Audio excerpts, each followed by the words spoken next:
What's your Chinese zodiac animal sign? I'm a pig, as is my Chinese zodiac animal sign. But starting this Friday, it is the year of the ox. Lots of foods are associated with the Chinese Lunar New Year, but one of the most interesting is called Nian Gao, or sticky rice cake. And there are a lot of versions of this cake even today, but seeing as this is a history show, we're going to make one using a recipe nearly 1,500 years old. So thank you to Roy Chan for translating some very old and very difficult Chinese, and for helping me with my pronunciations, for words such as Nian Gao, this time on Tasting History.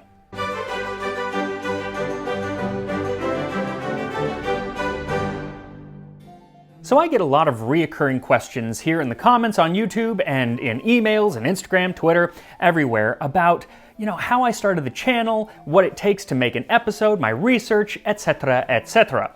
And to kind of scratch that itch, my fiance Jose has started his own YouTube channel called Catch Up with Max, where he basically interviews me about past episodes and what it takes to make a YouTube channel and whatever else we want to talk about. There are also appearances by our cats, Circe and Jamie. Super informal and still a work in progress, so if you have suggestions on how we can improve, we are all ears. So make sure to watch and subscribe to Catch Up with Max. Link is in the description. So one thing to know about Jose is he is the year of the dragon, whereas I am the year of the pig, and that just doesn't sit well with me. So I decided to look into a bit of the history or the mythology of how these animals got chosen, why some people are dragons and tigers and some of us are pigs and rats. And I gotta say, turns out the story's kind of cool. It starts with the mythical Jade Emperor. Now he's so busy up in heaven that he's never even had the time to go meet the animals down on Earth, so he invites them up to meet him, and does so in the form of a race. And for some reason, only 13 animals decide to race. Not quite sure why. And you'll notice that one of those animals never made it into the Chinese zodiac, and that's the cat, because Cat had asked Rat to wake him up, and Rat conveniently forgot. Now the other 12 animals, when they did attend the race, came across a river near the end, and the rat couldn't get across. So he asked the ox if he could hitch a ride, and he did. Ox led him over, and then the rat jumped off and sped to the finish line, making him number 1, which is why he's the first animal in the Chinese zodiac. The pig is of course the last because he stopped for a snack and a nap, which now I can see, maybe I am year of the pig, maybe it's justified. Now today's recipe may not be as old as the Jade Emperor or the Chinese zodiac, but it's pretty ancient. It comes from around 544 AD, though in Chinese history that's not that long ago.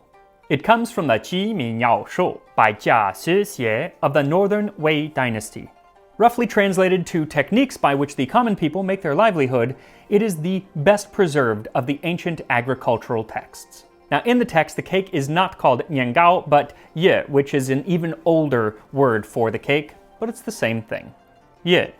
Ground glutinous rice into flour and sift through fine silk mesh. Mix with water and honey and form into stiff cakes. Use hands to shape cakes to around 1 foot in length, 2 inches in width. Cover with the flesh of jujubes and chestnuts and wrap in oiled bamboo leaves. Steam until soft and well cooked. So it's actually not that different from many of the modern versions, and there are a lot of variations on this cake throughout not only China, but Indonesia, the Philippines, Malaysia, Vietnam, even in Sri Lanka. They can be red, white, yellow, have different kinds of fillings and toppings, and they can be fried or steamed, and some are round and some are rectangular, like the one that we're going to be making today. The one that we're going to make today should kind of look like a brick, which is interesting, but we'll get to that when we get to the history. Now, like I said, this is often associated with the Chinese New Year, and it's supposed to make this next year better or higher. And many of us probably need that in 2021. But I really like it because the name is a pun, and I love puns. See, Nian Gao means New Year's cake, but the words in Mandarin also sound like sticky cake, and it is a sticky cake, so it's apropos. Also, the word Gao sounds like the same word for high or tall, so it sounds like high year or tall year, so you're getting better. Interesting. So for this recipe, what you'll need is 1 pound or 450 grams of glutinous rice flour. Now to really follow this recipe exactly how it was written, you can find glutinous rice and you can grind it down and you can sift it through silk mesh. But I'm not going to do that. When I think of that laborious process, I hear the good advice of Bo Donaldson in the Haywoods. Billy, don't be a hero. 1 cup or 235 milliliters of water, 1 cup or 235 milliliters of honey, some jujubes. So there are all sorts of types of jujubes. They're a type of date. These are going to be red Chinese dates, but any jujube will work, and honestly, any date will work, because jujubes are kind of hard to find, and usually they're going to be dried because finding them fresh only usually happens in the fall, at least here in California. A few chestnuts. Again, if you find these raw, you can use those. They will be steamed, so they'll be edible, but it's a lot of work, and frankly, if you can get them roasted, it just livens up the flavor a little bit more, so I'd go with roasted chestnuts. Large bamboo leaves.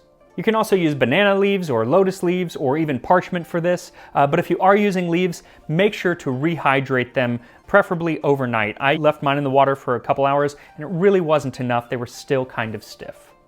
And a bit of rice oil, or really any oil, just to rub on the leaves. So first, mix the rice with the water and honey until everything comes together. So this version of the batter, or dough, I think batter, is going to be a lot stiffer than a modern version, which is so liquid it's actually pourable. But the original recipe that we're following says that we're going to mold this by hand, and you can't really mold water by hand unless you're the Avatar, and I'm not. Then oil your bamboo leaves. Okay, full transparency. Sometimes I come across a recipe for the show and it kicks my ass, and this one did exactly that. I tried my best to form this into a brick, and I got it into a brick, and then wrap it in bamboo leaves. It was very difficult, and then get it steamed, and it just didn't quite work. It kind of ended up, it just didn't work. I think it takes a lot of practice to get that technique down. So I ended up following a more modern technique of putting it into a pan already lined with leaves. It's a lot easier, it's definitely easier to steam, and yeah, I gave up. But I did try. So once you've put the batter into the mold, cover the top with cut up chestnuts and jujubes. Then set the cake in a steamer. You can also set another leaf loosely on top to keep the water from dripping on the cake. Now the amount of time it needs to steam can really vary depending on the cake and what steamer you're using, but I steamed mine for about 2 hours and that was perfect. Just make sure that your water doesn't go dry. So often at Chinese New Year, you drink different types of wine. Unfortunately, I could not find any Chinese wine, so I am drinking some Chinese beer. It's actually brewed in Beijing, so that's kind of cool. So I'm gonna pop open my beer as I tell you some other reasons why this cake is associated with the Chinese New Year.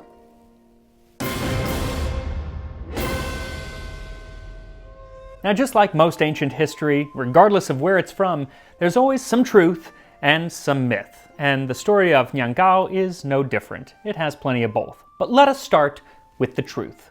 In the 5th century BC, during a time known as the Spring and Autumn period, in the state of Chu, there was a young man named Wu Zishi. Now, he wasn't actually known by that name at that time.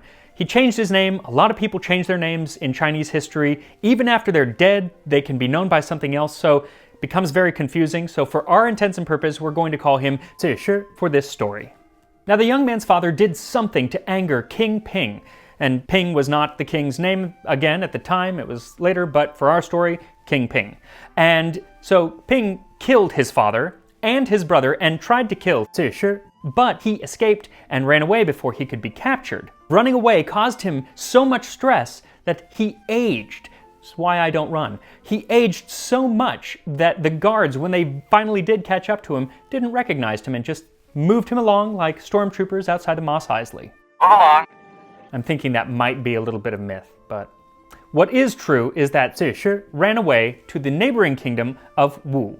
So when he got to this new kingdom, he went to the prince, but according to the ancient annals of Liu Buwei, the prince dismissed him, saying, "His appearance matches exactly what I detest most in a man."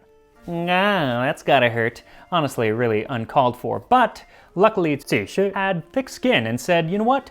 I will stand behind a curtain and all you'll see are my hands while I talk to you." Would that work? Incidentally, that's actually how Mariah Carey's assistants have to approach her. But the prince said okay, but he didn't need that curtain for very long, because once the prince heard his plan, he was all like, okay, let's be friends, because the plan was to kill the prince's uncle, who was currently the king, so that the prince could become the new king of Wu. And that's what happened. There was a coup, the king was assassinated, and the prince became King He of Wu, while Zixi became one of his top generals. Incidentally, another one of the top generals at the time was Sun Tzu, who wrote The Art of War. So I think that's a cool little historical Easter egg, little crossover there. Now, we don't know exactly why Zixi was doing all of this plotting, but one theory is that it was to get revenge for his father and his brother. Because once he became a general, he took an army, went back to his homeland, and was going to kill King Ping. But King Ping had already died and left the throne to his son, Zhao.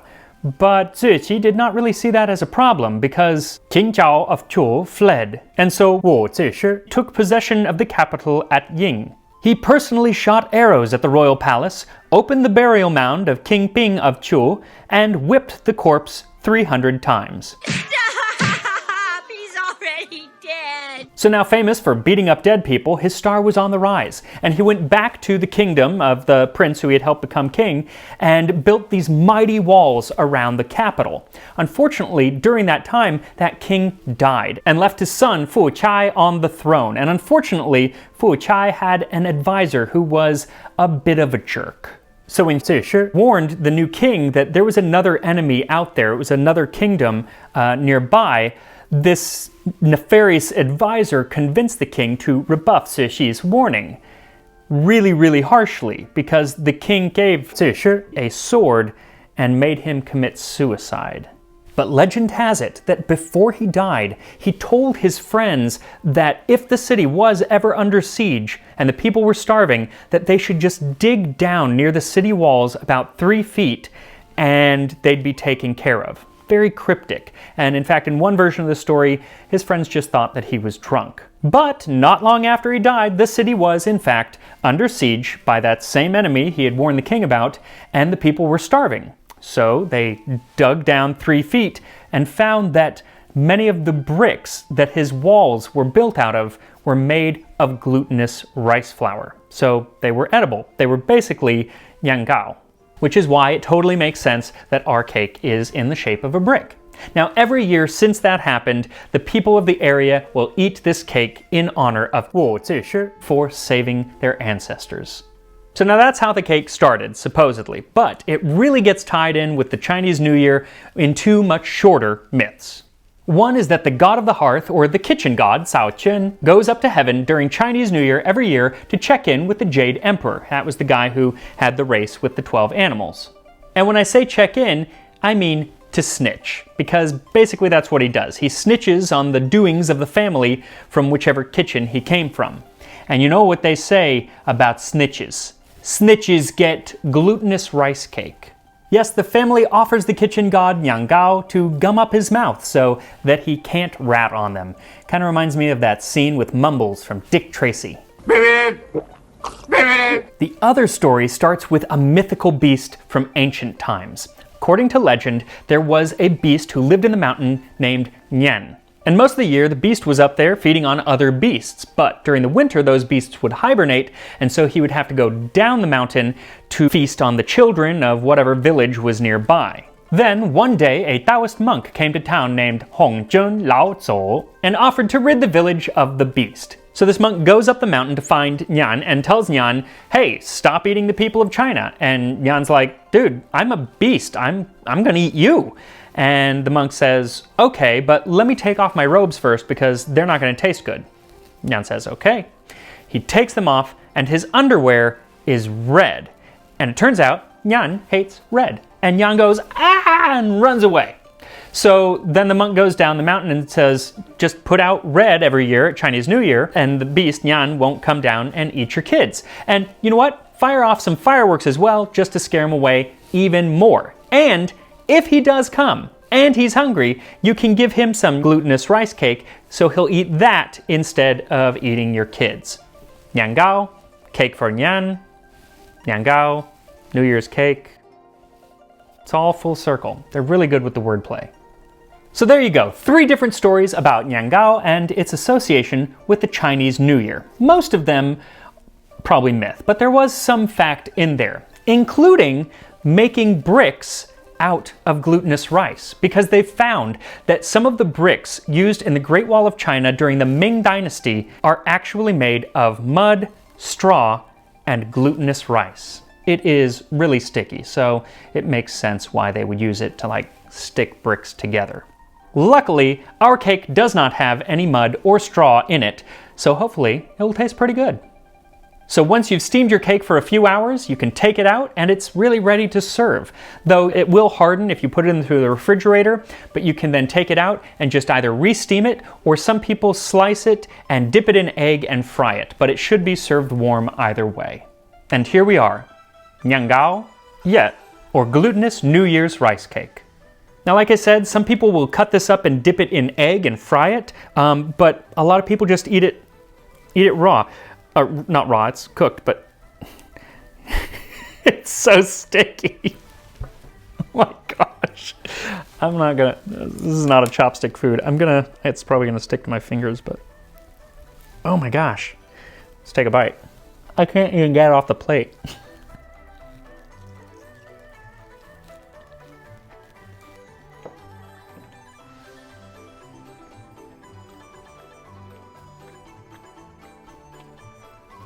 Two hours later.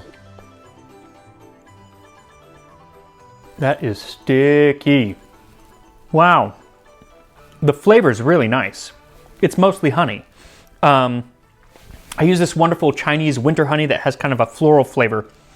A lot of modern cakes, they use brown sugar or caramel. So that's what you'd taste, but I taste honey. But the texture, it's gooey. It's a fun texture. But boy, a few bites, it's gonna give your jaw a workout. That is really chewy, really chewy. So make sure to watch Catch Up with Max, link is in the description, and have a wonderful Chinese New Year, and I will see you next time on Tasting History.